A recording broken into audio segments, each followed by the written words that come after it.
Okay, what's happening? Insider's Journal. Just want to give you a great concept for the filters of making decisions. This guy comes up to me yesterday and says, hey, when opportunities come to your doorstep, how do you know what to say yes to? Because it seems like when my leadership keeps expanding in my kingdom assignment, more opportunity shows up.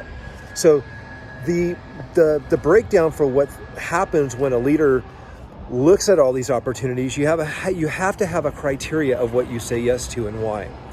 And I'm going to share with you what this criteria looks like, but also the blind spot for most leaders is what's going to take out a leader is the fact that there is so much opportunity. So we first have to understand the enemy's strategy is, hey, if I want to take out a leader, I'm actually going to give them exactly what they want. And that's going to be a tremendous amount of opportunity. So that's the first thing to recognize. So then when it comes to all the opportunities that do come into your life and they show up at your doorstep, you're thinking, man, I've got these 12 options. What do I say yes to? How do I know this is from God and not a distraction? And what that is for me has been, when I look at the criteria, there's 4 things that I go. 1, how much revenue am I going to make? 2, how much time is it going to take? 3, is my heart going to come absolutely alive? And then 4, how much kingdom upside do I have? What I do after that is I take those 4, and when I look at those 4, I scale it on a scale of 1 to 10. Now there's opportunities where I don't make any money, but there's massive kingdom upside on it. Massive kingdom upside on it. Then there's times where I'm like, hey, this is making killer money, but there's no kingdom upside on it, but I can use those winnings of the revenue to underwrite a kingdom initiative. So I'm only going to say yes to that one if it's short-lived.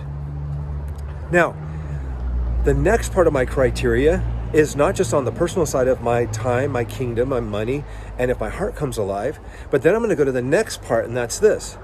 What's it like to actually be tied to this brand, this person, this team, this initiative? What most leaders don't realize is they sign up for something with their ego thinking that it's going to get stroked, make a lot of money on it, and they're going, man, this is so great, I've got this engagement, only to realize that a grenade goes off later on because of the integrity of this other brand. And if integrity is the one thing that Proverbs talks about is one of our most priceless assets, the enemy would love nothing more than for you to get signed up with something that's going to take out your integrity months or years from now. So we have to have discernment and wisdom. Who you get in bed with is very, very crucial, and it's hard to get out of bed with an engagement when you're looking at who you've signed up with if you don't have the parameters set in place long term. My friends, the filter for who you sign up with and engage with can be a potential blind spot as it relates to your integrity and what's going to happen in your opportunities. The first criteria has got to be, does it light my heart? Do I make great money? Do I work the least amount possible? And is it what I love doing? The second part has to be, who is this brand? Who is this person? If I tie myself to them and do life with them, if I marry this engagement of this client, of this opportunity, what's the ripple effects of this engagement years from now? Is it going to be complementary, or by affiliation, is it going to take out my initiative or my kingdom assignment? So ripcords have to be in there in your criteria as to what's a go or no go as you step into these engagements and these opportunities. So, hey, listen, as a leader, you're not going to get any less opportunity as time goes on. It's just going to become more of it. But to discern, is it a distraction or is it to take you out versus is it a kingdom upside? Try to find those where you got a 10 on the kingdom. You got a 10 because you got the least amount of time spent on it. You've got massive upside financially on it, but it's where your heart comes alive.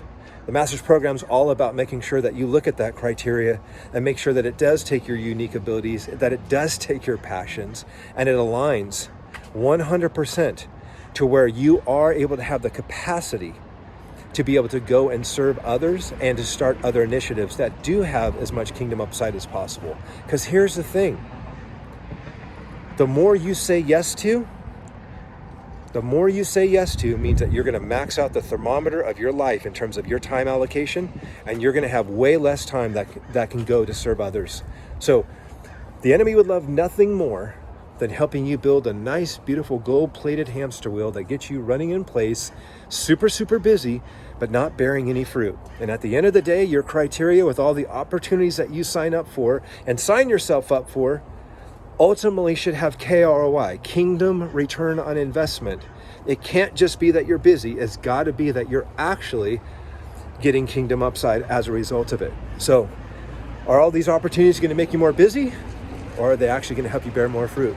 I'm in your corner. Hope you have an incredible weekend, and really glad that you're here. See you later.